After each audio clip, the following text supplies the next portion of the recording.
Hey everybody, and welcome to Leia's Lair. In today's episode, we will go over the behind-the-scenes history of the iconic weapon, the lightsaber. Enjoy! Star Wars has been full of iconic imagery, characters, weapons, and spaceships to name a few, but maybe the most iconic piece of Star Wars is the lightsaber. They act as powerful weapons, tools, and each of them carries a unique style that fits the one who wields it. The weapon of a Jedi Knight.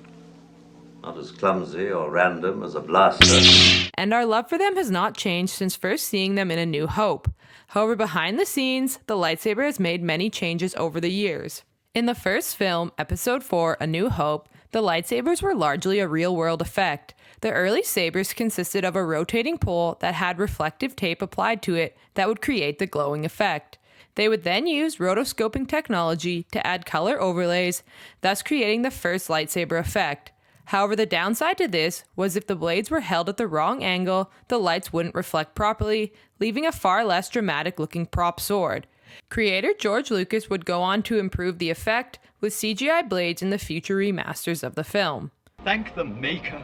Problems with lightsabers continued to pile up when making The Empire Strikes Back, which featured a much more advanced fight scene than the duel between Obi-Wan and Vader in A New Hope.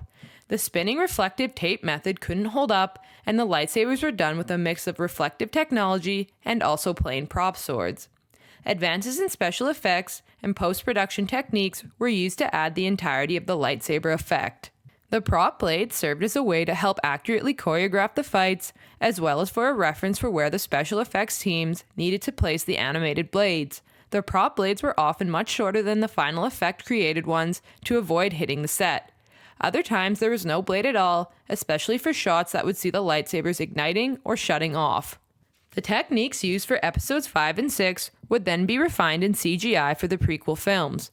The faster, more kinetic swordplay meant that battles were largely shot with prop swords, with computer-generated blades added in post-production. But the CGI nature of the prequels would also mean a downside to do accurate saber lighting, such as the glow reflection onto the characters. This was because the prequels mostly took place on green screen sets, so it is much harder to have realistic lighting effects when the only real things being captured on camera are the two actors. Enter the sequel trilogies, which would try to improve the lightsaber effect even further by merging various techniques from over the years. Like the prequels, the blades of lightsabers would be added digitally, with on-camera fights taking place with a plastic prop stand-in. Also, like the original trilogy, the battle would still be fought on actual sets to help embrace more practical effects. That meant that prop swords in the sequel trilogy could finally solve the lightsaber's light problem by using illuminated prop blades on set.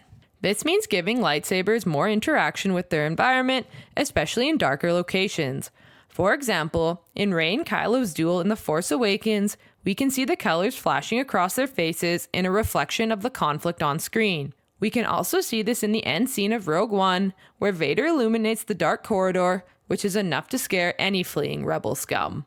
It is a small detail, but it is just one more detail to make lightsabers look and feel like real-world objects. With the release of The Rise of Skywalker, it will bring the 40-year Skywalker saga to a close, and no matter how bittersweet it will be, it is safe to say that the lightsaber will continue on as being one of the most iconic weapons of all time. When looking back over the decades, we will simply smile and remember that it is An elegant weapon for a more civilized age.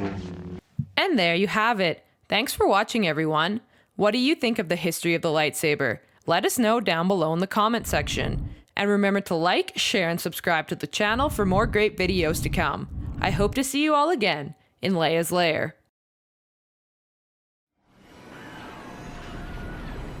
Jedi yet.